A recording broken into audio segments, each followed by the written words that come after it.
Shalom à tous, bonjour. Alors nous allons faire le chapitre 5 du livre de la Genèse. Audrey, on t'écoute pour la lecture du chapitre. Alors nous sommes le 29 décembre 2019 et il est 17h07 dans le pays où nous vivons. Voici le livre de la postérité d'Adam au jour où Elohim créa l'homme. Il le fit à la ressemblance d'Elohim. Il les créa mâles et femelles, et il les bénit et leur donna le nom d'homme au jour qu'ils furent créés. Or Adam vécut 130 ans et engendra un fils à sa ressemblance selon son image, et il lui donna le nom de Seth. Et les jours d'Adam après qu'il eut engendré Seth furent de 800 ans, et il engendra des fils et des filles. Tout le temps qu'Adam vécut fut donc de 930 ans, puis il mourut. Seth vécut 105 ans et engendra Énoch. Et Seth vécut après qu'il eut engendré Énoch 807 ans, et il engendra des fils et des filles. Tout le temps que Seth vécut fut donc de 912 ans, puis il mourut. Et Énoch vécut 90 ans et engendra Kénan. Et Énoch, après qu'il eut engendré Kénan, vécut 815 ans, et il engendra des fils et des filles. Tout le temps qu'Énoch vécut fut donc de 905 ans, puis il mourut. Et Kénan vécut 70 ans, et engendra Mahalalel. Et Kénan, après qu'il eut engendré Mahalalel, vécut 840 ans, et il engendra des fils et des filles. Tout le temps que Kénan vécut fut donc de 910 ans, puis il mourut. Et Mahalalel vécut 65 ans et engendra Jéred. Et Mahalalel, après qu'il eut engendré Jéred, vécut 830 ans, et il engendra des fils et des filles. Tout le temps que Mahalalel vécut fut donc de 895 ans, puis il mourut. Et Jéred vécut 162 ans et engendra Enoch. Et Jéred, après qu'il eut engendré Enoch, vécut 800 ans, et il engendra des fils et des filles. Tout le temps que Jéred vécut fut donc de 962 ans, puis il mourut. Enoch vécut 65 ans, et engendra Méthusélah. Et Enoch marcha avec Elohim, après qu'il eut engendré Méthusélah 300 ans, et il engendra des fils et des filles. Tout le temps qu'Enoch vécut fut donc de 365 ans. Enoch marcha donc avec Elohim, puis il disparut, car Elohim le prit. Et Méthusélah vécut 187 ans, et engendra Lémec. Et Méthusélah, après qu'il eut engendré Lémec, vécut 782 ans, et il engendra des fils et des filles. Tout le temps que Méthusélah vécut fut donc de 969 ans, puis il mourut. Et Lémec vécut 182 ans et engendra un fils. Et il l'appela Noé, en disant « Celui-ci nous consolera de notre œuvre et de la peine qu'impose à nos mains la terre que Yahweh a maudite. » Et Lémec, après qu'il eut engendré Noé, vécut 595 ans, et il engendra des fils et des filles. Tout le temps que Lémec vécut fut donc de 777 ans, puis il mourut. Et Noé, âgé de 500 ans, engendra Sem, Cham et Japheth. Amen. Voilà. Alors, on va faire verset par verset. Voilà. Alors, voici le livre de la postérité d'Adam au jour où Elohim créa l'homme. Il le fit à la ressemblance d'Elohim. Alors ici, ce qui est intéressant, c'est que à partir du chapitre 5, on se rend compte que c'est un autre livre. Parce qu'il faut savoir que la Torah... alors, je vais vous expliquer ça, parce que j'ai l'explication ici, qui est écrite donc dans la Torah du Temple. J'ai fait une introduction dans la Torah du Temple. Donc la Torah du Temple, ce sont des rouleaux qui ont été retrouvés à Qumran. Et donc je fais un résumé au début. Alors voilà, j'explique ici. Tout d'abord, quand quelqu'un étudie vraiment bien la Torah, une vérité finit bien par émerger à un moment ou à un autre, selon laquelle l'assemblage de la Torah telle qu'on la connaît aujourd'hui n'était vraisemblablement pas identique à celle de l'époque de Moïse et des anciens de son époque. On voit bien par exemple que le livre de la Genèse est en réalité découpé en au moins 3 livres, récits transmis par l'ange de Yahweh à Moïse, et non en un seul livre tel que nous l'avons aujourd'hui. On voit aussi que derrière le livre de l'Exode se trouve un narrateur qui raconte l'exode du peuple d'Israël, en plus des commandements donnés par Moïse dans ce même récit. On voit bien aussi dans le Deutéronome qu'un scribe annonce la mort de Moïse, donc forcément il s'agit d'un narrateur extérieur à Moïse, et donc extérieur aussi au livre de la Torah que Moïse fit mettre avec l'arche d'alliance de son vivant. Car force est de constater qu'un seul livre de la Torah est toujours cité dans les livres de la Torah que nous avons, et non 5 en 1, comme nous les avons assemblés aujourd'hui.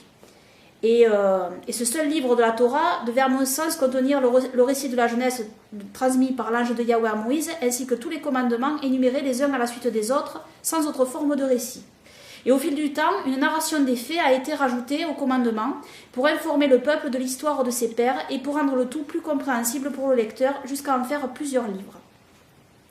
Mais voilà, comme j'explique, cela n'enlève bien sûr absolument rien au commandement de notre Elohim, Mais cela fait alors mieux comprendre que d'autres livres de la Torah puissent donc ressurgir de nos jours, comme le livre des Jubilés, trouvé aussi à Qumran, et le livre du Temple, trouvé aussi à Qumran, avec des commandements exactement identiques, mot pour mot, au livre de la Torah du Lévitique, des Nombres et du Deutéronome, mais avec des complémentarités, des commandements supplémentaires que nous n'avions plus.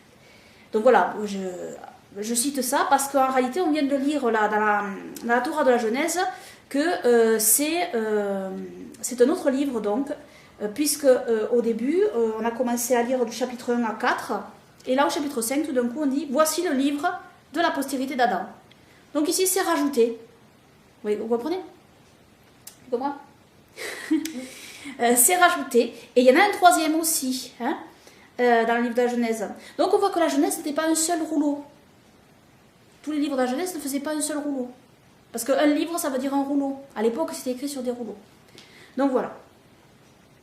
Ensuite, il les créa mâles et femelles, et il les bénit, et leur donna le nom d'hommes au jour qu'ils furent créés.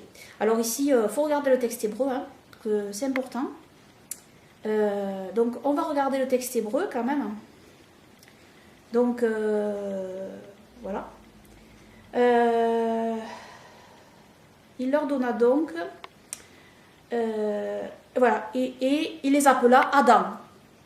Donc c'est bien ce que j'avais dit. L'homme et la femme sont appelés Adam, tous les deux. Il est créé à mâle et femelle.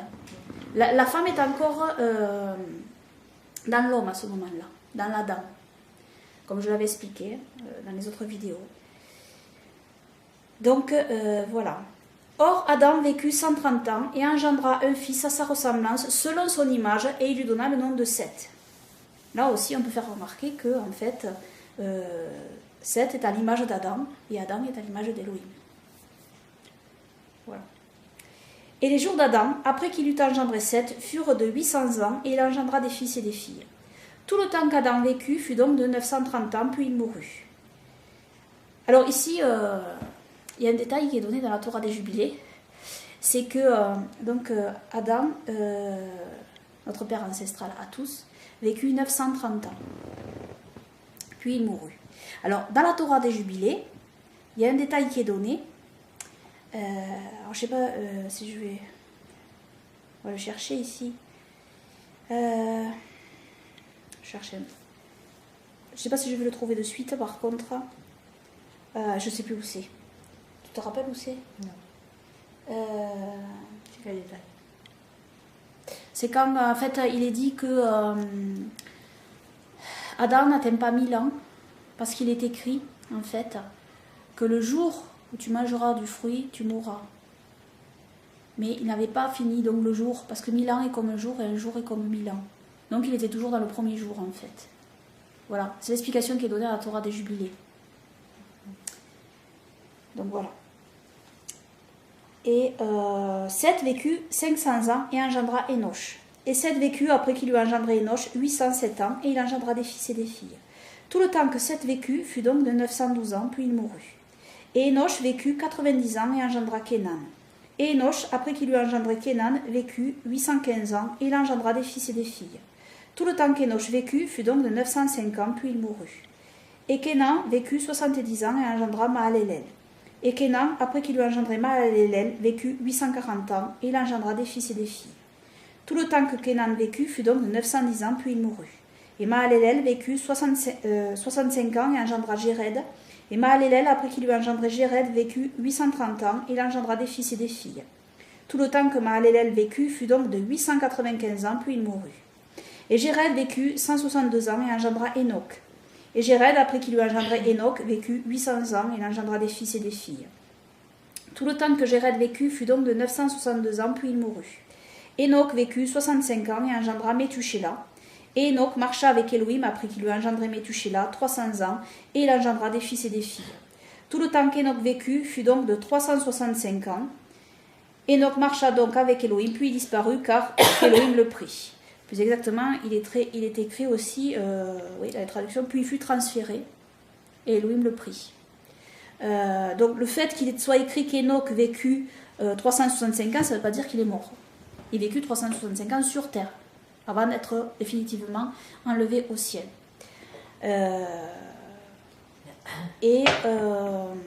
Donc voilà. Et alors, où j'en suis là et Métuchéla vécut 187 ans et engendra Lémec. Et Métuchéla, après qu'il eut engendré Lémec, vécut 782 ans et il engendra des fils et des filles. Tout le temps que Métuchéla vécut fut donc de 969 ans, puis il mourut. Et je regarde quelque chose, 969 ans. C'est l'homme qui a vécu le plus vieux. Oui, tout à fait. C'est l'homme qui a vécu le plus vieux, mais il n'a pas atteint les 1000 ans. Voilà. Il n'y a aucun homme qui a vécu 1000 ans, en fait. Hein. Oui, 1000 ans est comme un jour, et un jour est comme 1000 ans. Métuchéla, dans notre traduction, c'est Mathusalem. Voilà. Et Lémec vécut 182 ans et engendra un fils. Et il appela Noé, ce qui signifie repos, Noah en hébreu. En disant, celui-ci nous consolera de notre œuvre et de la peine qu'impose à nos mains la terre que Yahweh a maudite. Et Lémec, après qu'il eut engendré Noah, vécut 595 ans et il engendra des fils et des filles. Tout le temps que Lémec vécut fut donc de 777 ans, puis il mourut. Que leur mémoire soit honorée et bénie. Amen. Amen. Et Noé, âgé de 500 ans, engendra Sem, Cham et Japheth. Amen. Bon, moi, j'ai une petite remarque à faire, là. Oui. Juste une. Bon, quand tu as parlé d'Enoch qui a été enlevé, Oui. qui ne fut plus, il y a un verset qui dit dans la Bible, il est réservé aux hommes de mourir une seule fois, après quoi vient le jugement. Mais, quelquefois, Dieu fait des exceptions. Tout à fait. Dieu fait des exceptions. Élie a été enlevé aussi. Oui. Il n'est pas mort. Il y a des exceptions. Parce que quand Dieu dit quelque chose, en principe, c'est vrai, et c'est toujours vrai, sauf pour les exceptions. Ouais. Parce que, j'aimerais faire remarquer aussi que lorsque Yeshua est mort sur la croix, les tombes se sont ouvertes, hein, et des morts ont ressuscité. Donc ces gens-là étaient morts, ils ont ressuscité, puis ils sont remords après. Et oui, ils sont morts 2 fois. Donc ils sont morts 2 fois. Donc le verset qui dit « Il est réservé aux hommes de mourir une seule fois », c'est vrai pour la majorité, mais pas pour les exceptions. Oui. Regardez Lazare. Et oui, il est mort 2 fois. Il est mort 2 fois. Il n'est pas mort qu'une fois. Hein? Ouais. Ben oui, c'est une bonne remarque. Et en fait, l'enlèvement d'Élie et d'Enoch, il y a des exceptions. Voilà. C'est aussi l'image de l'enlèvement futur des élus et des saints, qui ne connaîtront pas la mort. Exactement, Aussi. Exactement. C'est une très bonne remarque. Aussi. C'est-à-dire qu'à l'enlèvement de l'Église, Voilà. des saints, Ouais. quand Yeshua va revenir, Il y en a qui, il y en a qui ne mourront pas. Oui. Et Paul le dit. Et nous qui seront restés, Voilà. il parlait Des pas vivants, pour lui, des- puisque lui est mort, il parlait des vivants il qui parlait des restaient. autres, des vivants qui seront restés. Nous ne mourrons pas, Oui. mais nous serons enlevés, Voilà. comme Élie, Voilà. hein, et comme Enoch. et comme Enoch. Donc voilà des exceptions. Voilà. Ils ne mourront pas, ces gens-là. Eh oui. Ils connaîtront pas la mort. Non. Voilà, on a dit quelques détails quand même. On a Oui, dit des détails. oui, C'est ouais. intéressant. Dis-moi le chapitre 6. Oui. Donc la mémoire de Noé soit bénie aussi et honorée. Voilà. Amen. Et celle de Sem aussi. Amen.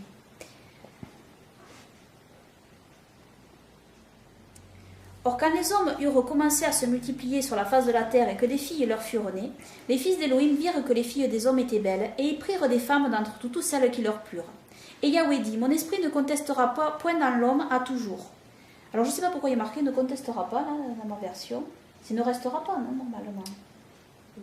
C'est quelle version que tu lis là? Osterwald 96. Ah oui. Et dans Mon esprit ne contestera pas à toujours, toi aussi, avec l'homme, oui. Hein? t'as la version seconde? Oui, Oui. second. Ah, mais ça, c'est la version seconde révisée.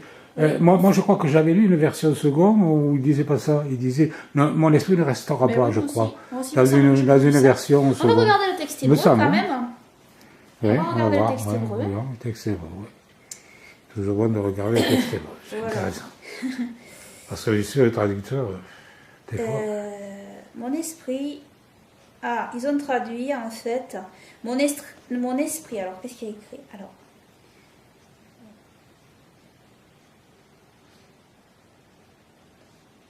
je vais traduire ce terme ici en hébreu. Je le traduis le mot exact pour voir ce que ça signifie. Parce que... Ah, ne débattra pas. Ah, mais débattre, Débattre, ça veut dire contester, c'est pareil. Hein. Juger, s'entendre, se Ouais. discuter. Donc c'est plutôt ça, alors. Oui. Ouais, dans la version massorétique, ils ont traduit mon esprit n'animera plus les hommes pendant une longue durée. Ouais. Oui, dans l'idée, je ne sais pas pourquoi, ne discutera pas, ne débattra pas. Disons que, moi j'ai une explication. Oui. Ne débattra pas, ça veut dire que quand on débat, on est vivant. On n'est pas mort. Oui, aussi, oui. Voilà. Donc quand on est mort, on ne peut plus débattre. Oui. Voilà. Donc ça peut être dans cette idée-là aussi. Dans cette idée-là. Voilà, c'est peut-être l'idée qui l'idée qu'ils sont vivants, quoi. Voilà, ouais. Donc voilà. Ouais, d'accord, ouais. Alors, et Yahweh dit, mon esprit ne contestera point dans l'homme à toujours, dans son égarement il n'est que chair. Ses jours seront de 120 ans. Mais on va regarder, attendez quand même, excusez-moi. Au verset 3, on va quand même regarder à 70. C'est toujours intéressant quand même de comparer. Parce que la 70 est différente. Ouais. D'accord. On va voir ce qu'il y a écrit. Voilà, Yahweh Elohim dit, mon souffle ne restera pas toujours avec ces hommes. Parce qu'ils ne sont que chair. On les a traduits, voilà.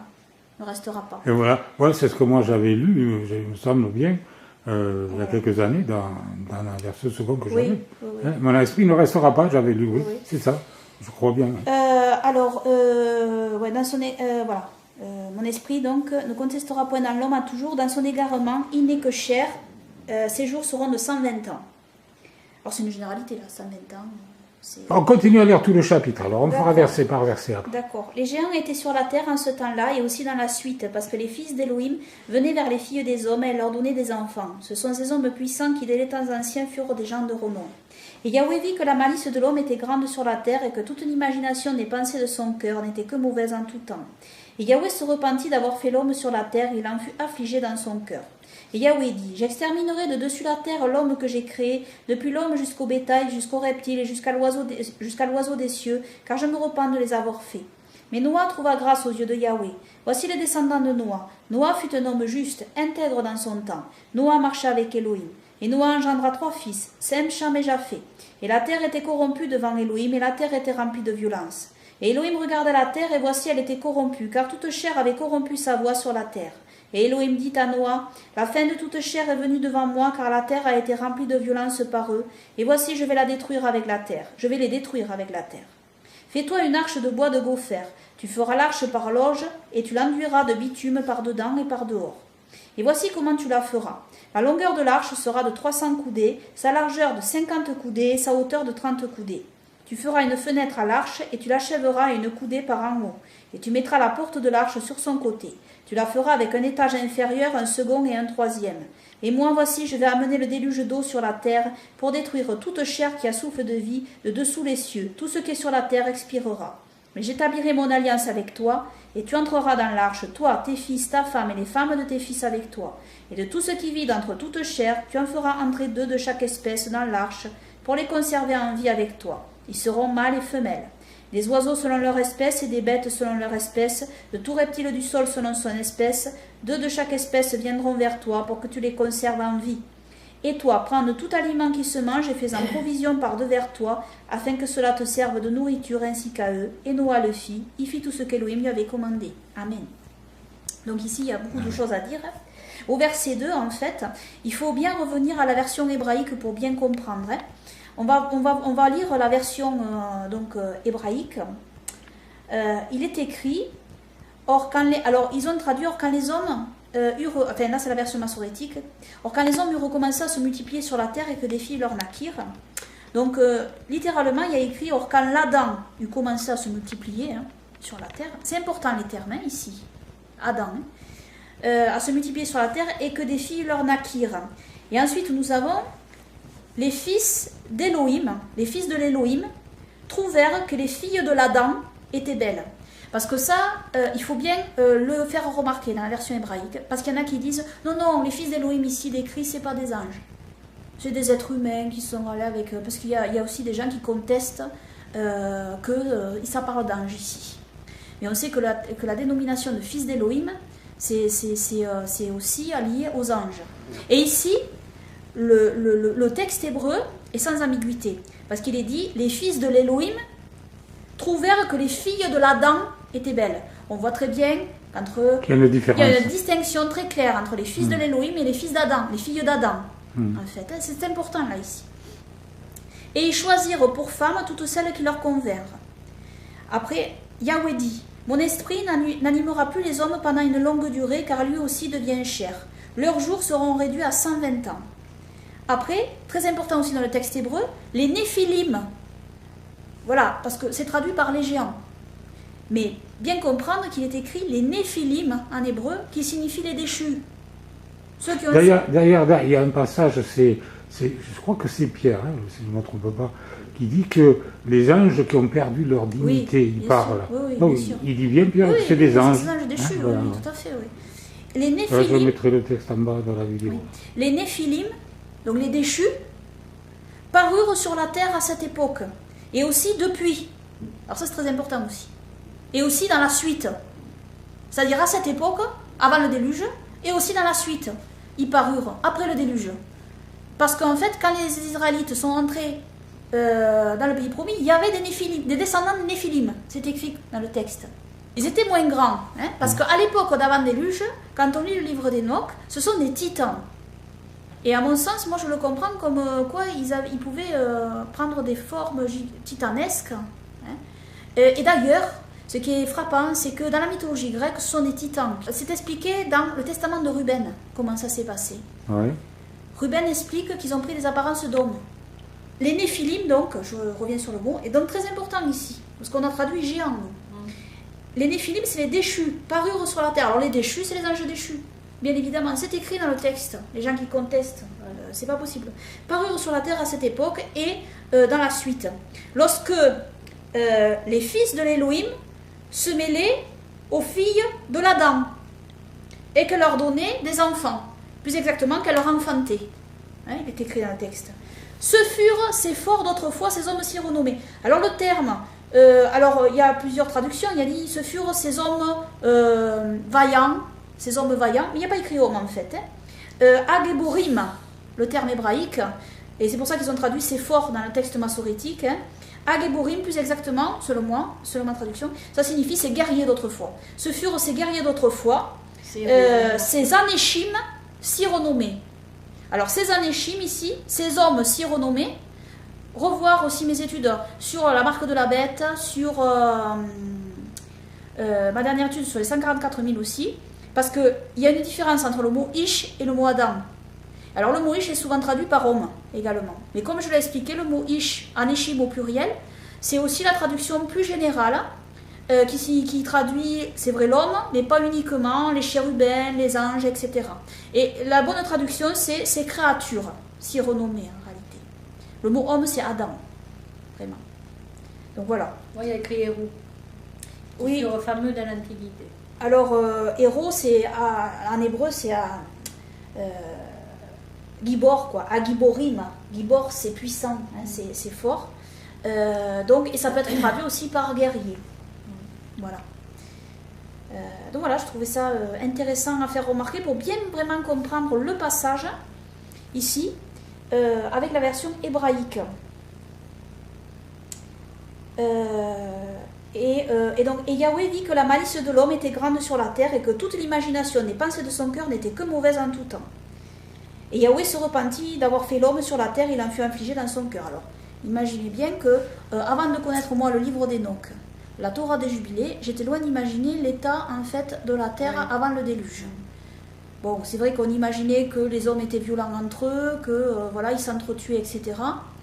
Mais en fait, en réalité, c'est vrai que ça c'est mauvais, hein, c'est corrompu. Hein, mais il y avait beaucoup d'autres choses aussi. Hein. Il y avait le fait que les anges déchus soient venus sur la terre et avaient vraiment corrompu tout. Et ils avaient créé donc des monstres, des titans et des bêtes abominables également. Des monstres au niveau des animaux. Et ils étaient déifiés par les hommes. Donc, ces géants étaient cannibales. Voilà. Donc, c'était horrible. Hein, c'était abominable. Yahweh dit, j'exterminerai de dessus la terre l'homme que j'ai créé, depuis l'homme jusqu'au bétail, jusqu'au reptile et jusqu'à l'oiseau des cieux, car je me repens de les avoir faits. Mais Noah trouva grâce aux yeux de Yahweh. Voici les descendants de Noé. Noah fut un homme juste, intègre dans son temps. Noah marcha avec Elohim. Et Noah engendra 3 fils, Sem, Cham et Japheth. Alors, on voit mon étude aussi sur les origines de l'humanité, hein. Sem, Cham et Japheth. Donc voilà, on est originaire de ces méchants faits, toute l'humanité. Et la terre était corrompue devant Elohim, et la terre était remplie de violence. Et Elohim regarda la terre, et voici elle était corrompue, car toute chair avait corrompu sa voie sur la terre. Et Elohim dit à Noah, la fin de toute chair est venue devant moi, car la terre a été remplie de violence par eux. Voici, je vais les détruire avec la terre. Car toute chair était corrompue, c'était vraiment... Oui. Et toute chair avait corrompu sa voie. Donc, là, ce verset, il fait explicitement mention qu'ils ne s'étaient pas reproduits selon leur espèce. On a ça précisé plus exactement dans la Torah des Jubilés. 14. Fais-toi une arche de bois de gopher. Tu feras l'arche par loge et tu l'enduiras de bitume par dedans et par dehors. Et voici comment tu la feras. La longueur de l'arche sera de 300 coudées, sa largeur de 50 coudées et sa hauteur de 30 coudées. Tu feras une fenêtre à l'arche et tu l'achèveras à une coudée par en haut et tu mettras la porte de l'arche sur son côté. Tu la feras avec un étage inférieur, un second et un troisième. Et moi voici, je vais amener le déluge d'eau sur la terre pour détruire toute chair qui a souffle de vie de dessous les cieux. Tout ce qui est sur la terre expirera. Mais j'établirai mon alliance avec toi et tu entreras dans l'arche, toi, tes fils, ta femme et les femmes de tes fils avec toi. Amen. Et de tout ce qui vit d'entre toutes chair, tu en feras entrer 2 de chaque espèce dans l'arche pour les conserver en vie avec toi. Ils seront mâles et femelles. Les oiseaux selon leur espèce et des bêtes selon leur espèce, de tout reptile du sol selon son espèce, 2 de chaque espèce viendront vers toi pour que tu les conserves en vie. Alors ici, ce sont les anges d'Elohim qui ont amené les animaux dans l'arche. Ceci est dit dans la Torah des Jubilés. Et toi, prends de tout aliment qui se mange et fais-en provision par devers toi, afin que cela te serve de nourriture ainsi qu'à eux. Et Noah le fit, il fit tout ce qu'Elohim lui avait commandé. Amen. Amen. Et aussi, un autre détail, c'est que pour faire l'arche, on sait, d'après le livre d'Enoch, que les anges d'Elohim ont amené les bois à Enoch. Ils ont transporté les bois. Ça, c'est intéressant à savoir aussi. Et Noah était aidé par les anges pour faire l'arche. Mon cœur te cherche au coin du jour. Ô Yeshua, mon ami suprême, toi qui m'as tant aimé, je t'aime, et je vis de ton amour.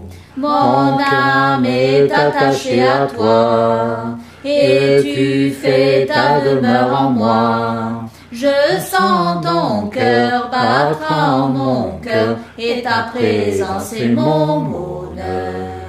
Pour moi sur la terre étranger, ton amour vaut mieux que la vie.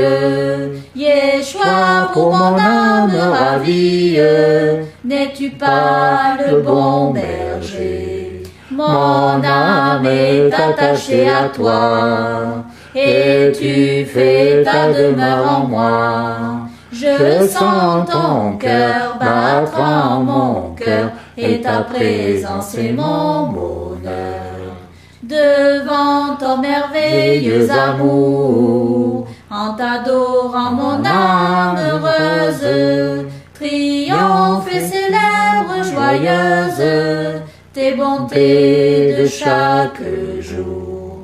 Mon âme est attachée à toi, et tu fais ta demeure en moi. Je sens ton cœur battre en mon cœur, et ta présence est mon bonheur. Amen. Amen. Je suis la lumière, a dit le Seigneur. Avec moi, mon frère, ouvre-lui ton cœur. Le monde est plein d'ombre, brillons, brillons bien. Toi dans ton coin sombre et moi dans le mien. Si la pure flamme parfois baisse un peu, veillons sur notre âme, ranimons le feu. Le monde est plein d'ombre, brillons, brillons bien. Toi dans ton coin sombre et moi dans le mien. Quand le jour se voile au clair firmament, la plus humble étoile brille doucement. Le monde est plein d'ombre, brillons, brillons bien. Toi dans ton coin sombre et moi dans le mien. Amen. Amen. Gloire à Yahweh, gloire à Yoshua. Amen. Amen. Yeshua. Elohim, Elohim et Yoshua. Amen. Amen. Alléluia, Alléluia, Alléluia, gloire à Yahweh. Alléluia, Alléluia, Alléluia, gloire à Yahweh. Gloire à Yahweh, Alléluia, gloire à Yahweh, Alléluia, gloire à Yahweh, Alléluia, gloire à Yahweh. Gloire à Yahweh, gloire à Yahushua pour toujours et que son règne glorieux vienne et que nous demeurions dans la sanctification et dans sa paix parfaite. Amen. Amen. Au revoir. Je vais voir Minou. Il est là-bas en train de manger. On va finir avec Minou, hein? Il fait partie de la famille maintenant, Minou. Hein? Dieu aime les animaux, Elohim aime les animaux. Hein? Souvenez-vous, quand Nénive devait être détruite, il a eu pitié des animaux, il a parlé des animaux en grand nombre. Il parlait à Jonas. Il disait, n'aurais-je pas pitié de tous ces hommes qui ne savaient pas distinguer leur droite de leur gauche et des animaux en grand nombre? Hein? Et oui, il ne faut pas maltraiter les animaux, il faut les aimer. Elohim les aime. Voilà.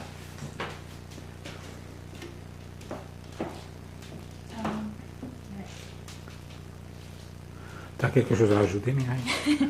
Non, on dit Amen. On dit Amen et merci. Allez, au revoir, à bientôt.